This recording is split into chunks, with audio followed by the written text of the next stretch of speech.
காலை ஒளி. எழுதியவர் திருமதி டோரா எட்வின். பனி போல உன்மேல் இறங்கிக் கொண்டிருக்கும் என் பிரசன்னம் உன்னை மகிழ்ச்சியால் நிரப்புகிறது. உன் உள்ளத்திலிருந்து ஜீவ தண்ணீர் உள்ள நதிகள் ஓடுவதை உன்னால் உணர முடிகிறது. நான் உம்மை விடுவதில்லை என்று கூறுகிறாய். மகனே, மகளே, என் பிரசன்னத்தில் வல்லமை உண்டு, விடுதலை உண்டு. உன்னை கட்டியிருக்கும் கட்டுகள் இன்று உடைந்து விழும். உன் இருதயமும் உன் நாவும் புதுப்பாட்டை பாடட்டும். துதியினாலும் தோத்திரத்தினாலும் உன்னையும் நீ இருக்கும் இடத்தையும் நிரப்பிக்கொள். இந்த நாளின் ஆசீர்வாதங்கள் திரளானவை. தீய சக்திகள், அந்தகாரத்தின் அதிகாரங்கள் ஓடிப்போகும்.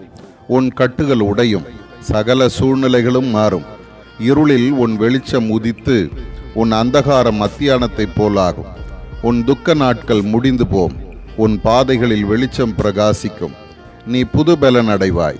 உன்னை சுற்றிலும் அழிவுக்கு நேராய் விரைந்து ஓடிக்கொண்டிருக்கும் ஆத்துமாக்களை ஒருமுறை உற்றுப்பார். உன் கண்களில் தெளிவுண்டாகட்டும். அசதியாயிராதே. என் வேலை துரிதமாய் கிரமமாய் செய்யப்பட வேண்டும். உன் சுய பலத்தினால் அல்ல, ஆவியானவரின் பலத்தையும் வழிநடத்துதலையும் நாடு.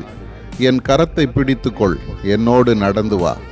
ஆதார வசனம்: இதோ வயல் நிலங்கள் இப்பொழுதே அறுப்புக்கு விளைந்திருக்கிறதென்று உங்கள் கண்களை ஏறெடுத்து பாருங்கள். யோவான் 4:35.